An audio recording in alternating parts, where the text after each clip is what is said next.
बहुत-बहुत शुक्रिया मैम, ये भी हमें आपने क्लियर कर दिया। उसके साथ-साथ एक और सवाल ये है कि जैसा कि आपको हमें देखने को मिलता है कि 2022 से 24 तक जो है वो रियल एस्टेट के अंदर बहुत बड़ा डाउनफॉल था, जिसकी वज़ह से लोग जो हैं वो इन्वेस्टमेंट करते हुए डरते थे। तो अभी क्या लगता है आपको 2025 के अंदर जो है क्या एक्सपेक्टेशंस हैं? कुछ चेंज आएगा या नहीं आएगा? अच्छा, जैसा कि आप 2022 की बात करी है, से लेके 2024 तक काफ़ी चीज़ें थी जिनकी वज़ह से रियल एस्टेट की मार्केट में जो है अप एंड डाउन्स चलते रहते हैं, ठीक है? यहाँ पर सबसे बड़ा जो है हमारा वो इन्फ्लेशन रेट की वज़ह से। देखिए, अप्रैल में 17.3% वो है डाउन गया है हमारा इन्फ्लेशन रेट 20% से। तो यहाँ पे देखा जा सकता है कि इन्फ्लेशन रेट कम होगा, ठीक है? लोगों के पास पैसे होंगे, वो इन्वेस्ट करेंगे, वो लोग प्रॉपर्टी लेंगे, इस तरीके से मार्केट में रियल एस्टेट की जो है वो वैल्यू ऊपर होगी, आपको प्रॉफिट होगा, ठीक है? फिर अगर उसके बाद अगर हम बात करें तो इसमें सबसे बड़ा जो एक पॉइंट है ना वो आपका आता है इंटरेस्ट रेट। इंटरेस्ट रेट यानी सूद। देखिए लोग हाथ पे हाथ रख के बैठ जाते हैं, अपने पैसे बैंकों में रख देते हैं, उनको पता होता है कि भई हाथ पे हाथ रखा हुआ है, बस ठीक है हमारे पास जो है वो पैसे प्रॉफिट के हिसाब से बैंक में रखे हैं, आ रहे हैं। ठीक है? ना हमें कहीं पे कोई लॉस हो रहा है, ना हमें कोई रिस्क लेना पड़ रहा है। तो इसीलिए ये चीज़ें जो है इंटरेस्ट रेट की वज़ह से थोड़ी-सी खराब हुई। आप अगर इंटरेस्ट रेट की बात करें तो बैंक आपको तकरीबन जो है पहले 22 से 25% दे रहा था। ठीक है? इंटरेस्ट रेट, जिसकी वजह से लोग इन्वेस्ट ही नहीं करते थे। लोगों को पता था कि बैंक में रख दिए बस ठीक है। नहीं, अब ऐसा है कि अब ये होगा कि आपका जो इंटरेस्ट रेट है वो गिरकर 17 से 15% तक आया है। 15% से भी अब जो है वो आपका सिंगल डिजिट यानी 2% 3% आएगा 2025 में इंशाल्लाह। तो ये है कि एक इंटरेस्ट रेट की वजह से आपकी रियल एस्टेट मार्केट में लोग इन्वेस्ट नहीं कर रहे थे, जिसकी वजह से आपके अप एंड डाउन्स थे। ठीक है? डाउनफॉल था जो आपने सवाल किया। तो डाउनफॉल का सबसे एक बड़ा रीज़न था इंटरेस्ट रेट, जो कि बैंक में अगर लोग पैसे रख रहे थे, तो वो रियल एस्टेट में नहीं।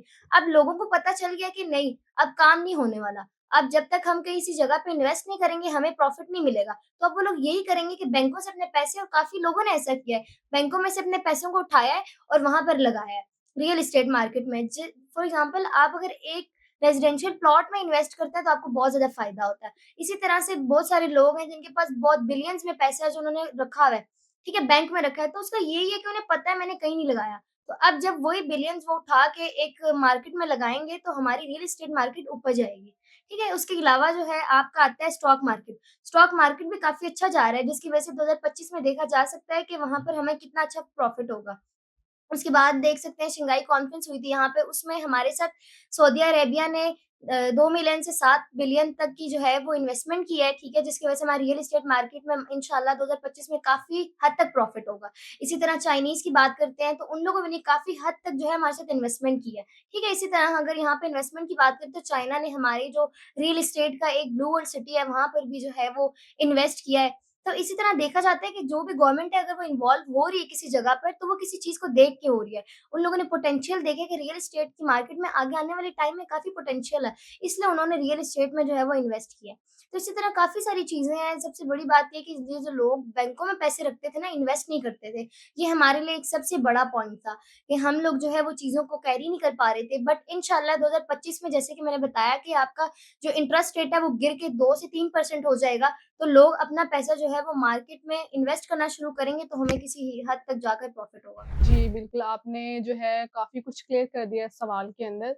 तो उम्मीद है कि हमारे व्यूअर्स को भी ये चीज़ जो है वो क्लियर हो जाएगी और इन्वेस्टमेंट करने के बारे में सोचेंगे। बिल्कुल, इन्हें चाहिए क्या ये लोग बैंक में से पैसा निकालें और किसी जगह पे इन्वेस्ट करें ताकि फर्दर जो आपको 2% 15% या जितना भी मिल रहा था, उनको वो छोड़ के एक अच्छे जो मतलब मार्जिन रख के उनको प्रॉफिट मिले। ज़ाहिर है इंसान बाहर कमाता है, फॉर एग्ज़ाम्पल अगर कोई सऊदीया में है, कोई दुबई में है, वो लोग कमाते इसीलिए हैं ताकि प्रॉफिट मिले। बाद में आपको पता है कि बाहर के जो मुल्क होते हैं, उनमें कोई नेशनैलिटी मिलती नहीं है ज़्यादातर में। जी, बिल्कुल, पाकिस्तान की इकोनॉमी में भी जो है वो इससे अफ़ेक्ट होगा बहुत बिल्कुल, बड़ा। जब आपके हैं जो रेट्स आप इन्वेस्ट करते हैं, आपको प्रॉफ़िट होगा, उसमें से टैक्सेस जाएँगे, हमारी गवर्नमेंट को जाएँगे, तो इससे यही होगा कि हमारा जो सारा ये जो एक इन्फ्लेशन रेट है, वो भी कम होगा, हमारी इन्वेस्टमेंट है, वो भी ठीक होंगी, हमें प्रॉफ़िट अच्छा होगा और इसी तरीके से डॉलर की भी यहाँ पर एक बात होती है कि डॉलर का भी जो रेट है ना, वो अब नीचे की तरफ आ रहा है। जब डॉलर का ग्राफ देखा जाता है, तो वो काफ़ी टाइम से नीचे की तरफ आ रहा है, वो इस तरीके से कि आप अगर डॉलर को देखते हैं, तो लोग जो है डॉलर स्मगल कर रहे थे पहले। लेकिन अब ये है कि हमारी गवर्नमेंट को इसका क्रेडिट जाता है कि उन लोगों ने इस चीज़ पे भी काम किया है, थोड़ा कि इसको खत्म किया है। जब डॉलर का रेट कम हुआ, लोगों ने उस को स्मगलिंग करना छोड़ दिया है और अब काफ़ी हद तक 2025 में भी इसी पे है कि डॉलर का रेट कम होगा तो लोग इन्वेस्ट करेंगे रियल एस्टेट में। तो उससे यही फ़ायदा कि आपकी रियल एस्टेट 2025 में हमारी एक्सपेक्टेशंस के मुताबिक और जो रियल एस्टेट एक्सपर्ट्स हैं उनकी एक्सपेक्टेशन के मुताबिक ये चीज़ आपको प्रॉफ़िट देने वाली है और इसमें बहुत ज़्यादा अप एंड डाउन्स आते हैं बट एक टाइम में। आपका एक टाइम एग्ज़ैक्टली। होता है। हुँ। जी, मुझे लगता है कि अब 2025 में काफ़ी चीज़ें चेंज होने को हमें दिखेंगी और उम्मीद है कि जो हमारे इन्वेस्टर हैं, बेशक वो ओवरसीज़ हों या पाकिस्तानी हों, तो वो इन्वेस्टमेंट करने के बारे में उम्मीद है कि वो सोचेंगे और इन्वेस्टमेंट करें। जी, हिफ़्ज़ा, जैसा कि आपने इस सवालों का जितने भी मैंने आपसे क्वेश्चन्स किए हैं, आपने जिस तरह से आंसर किया है, मुझे लगता नहीं था ये इतनी यंग एज में आप जो हैं वो इतना नॉलेज लेके घूम रही हैं। बट उम्मीद है कि हमारे व्यूअर्स को, हमारे ऑडियंस को जो है ये चीज़ें क्लियर भी हुई होंगी और उसके साथ-साथ आपने भी बहुत अच्छे तरीके से क्लियर किया है। मुझे भी काफ़ी कुछ समझ आया और इंशाल्लाह मैं भी सोच रही हूँ कि मैं भी जो है वो इन्वेस्टमेंट करने के बारे में सोचूँ। बट एक और चीज़ जो मैं आपसे आखिरी सवाल करती चलूँगी कि हमारे पाकिस्तान में ना इन्वेस्टमेंट करते हुए सबसे बड़ी जो तादाद होती है वो होती है ओवरसीज़ पाकिस्तानी की। तो आपको क्या लगता है कि जो पाकिस्तान के डेवलपर्स हैं और जो पाकिस्तान के बिल्डर्स हैं, उन्होंने जो इन लोगों से वादे किए हुए हैं, वो पूरे किए जाते हैं या जस्ट कमिट ही करते हैं लोग? देखिए, ऐसा है कि अगर कोई वादे किए जाते हैं ना, उनको पूरा करने का इरादा भी रखा जाता है। अगर मैं आपको यहाँ पर मिसाल दूँ ना हमारे बिल्डर्स और डेवलपर्स की, तो उनमें ज़्यादातर प्रीवियस अगर उनका देखा जाए ना बैकग्राउंड क्या, तो वो काफ़ी हद तक स्ट्रॉन्ग होता है। जिनका मेरे ख़्याल से 30 साल हो गए, 40 साल हो गए, 20 साल हो गए, काफ़ी लंबे अरसे का जो है ना उनके पास एक एक्सपीरियंस होता है कि वो लोग इस जो फ़ील्ड में आते हैं, तो वो किसी चीज़ को देख के आते हैं कि हाँ, हम ये कर सकते हैं, तब वो आते हैं। तो हमारे बिल्डर्स और डेवलपर्स जो हैं, वो काफ़ी ज़्यादा इस बात का रखते हैं अपने अंदर, एक कहते हैं गट्स रखते हैं कि वो अपनी चीज़ को डिलीवर करते हैं, ठीक है? तो इसी तरह अगर मैं आपको एग्ज़ाम्पल दूँ कि उन्होंने जो वादे किए ओवरसीज़ के साथ, तो उनको सबसे बड़ा यही होता है कि यहाँ पर उन लोगों को एनवायरनमेंट का ज़्यादा होता है। क्योंकि हमारे ओवरसीज़ जो हैं, उनको बाहर के एनवायरनमेंट की होती है कि यार वैसा ही हमें एक माहौल मिले पाकिस्तान में भी।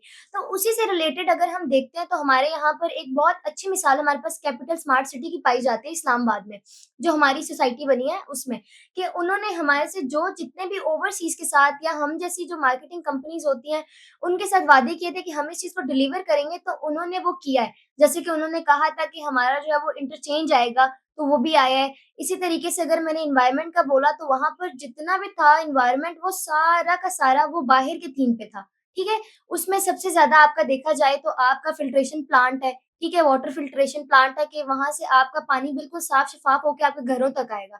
उसके बाद सिक्योरिटी सिस्टम आपको दिया जाता है, यानी अगर आप घर को लॉक किए बगैर भी अगर चले जाते हैं कहीं, तो आपको कोई प्रॉब्लम नहीं होगी, आपके घर में कोई आ गया या कुछ भी, जिस तरीके से लोगों को होता है कि पाकिस्तान में ये सारे इश्यूज़ हैं।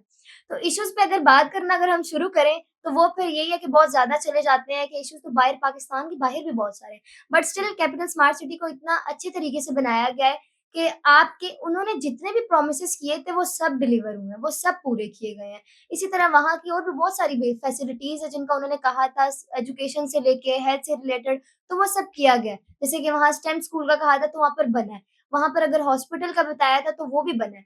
इसी तरीके से अगर हम एक और मिसाल लें अगर, तो वो ब्लू वर्ल्ड सिटी की है, उसकी कंस्ट्रक्शन अगर हम देखें, उसका डेवलपमेंट स्टेटस देखें कि वो क्या कर रहे हैं, तो वो भी है। उन्होंने जितने रेप्लिकास का बताया, जिस चीज़ का बताया, वो डिलीवर हो रहे हैं। यानी हमने जितने भी वादे ओवरसीज़ क्लाइंट के साथ किए हैं, वो उनको पूरा किया गया है, ठीक है? यहाँ पर मिस्टेक, आपको मैं एक चीज़ बताऊँ ना, मिस्टेक कहाँ पे आती है, तो गलती इंसान अपने फ़ायदे को देख के करता है।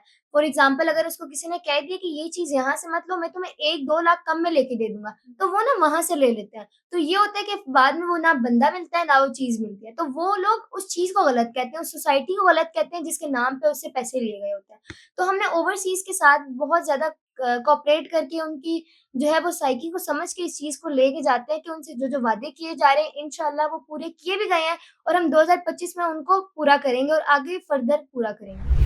जैसा कि व्यूअर्स आपने देखा है कि मिस हिफ्ज़ा ने हमें काफ़ी चीज़ें जो हैं वो क्लियर कर दी हैं, हमारे सारे सवालों के जवाब जो हैं वो क्लियरली उन्होंने बताए हैं और कोई भी चीज़ जो है मुझे नहीं लगता कि अब कोई इन्वेस्टर जो है वो इन्वेस्टमेंट करने से पहले सोचेगा। वो लाइक एक ही मतलब एक चंक ही बहुत होता है, तो आप अगर कोई भी देखना चाहते हैं वीडियोज़ देख देख सकते हैं आप यूट्यूब पे। सोसाइटीज़ के हवाले से कोई भी इन्फॉर्मेशन चाहिए हो तो आप हमारे चैनल को लाइक, शेयर और सब्सक्राइब कर सकते हैं और M2 मार्केटिंग के नुमाइंदे आपके लिए हमेशा हाज़िर हैं, जो कि हर क्वेरी आपकी जो है वो पूरी करेंगे। उम्मीद है आपको ये वीडियो बहुत पसंद आई होगी। इस तरह की इन्फॉर्मेटिव वीडियो देखने के लिए हमारे चैनल को लाइक, शेयर और सब्सक्राइब करें। Thank you so much. अल्लाह हाफ़िज़।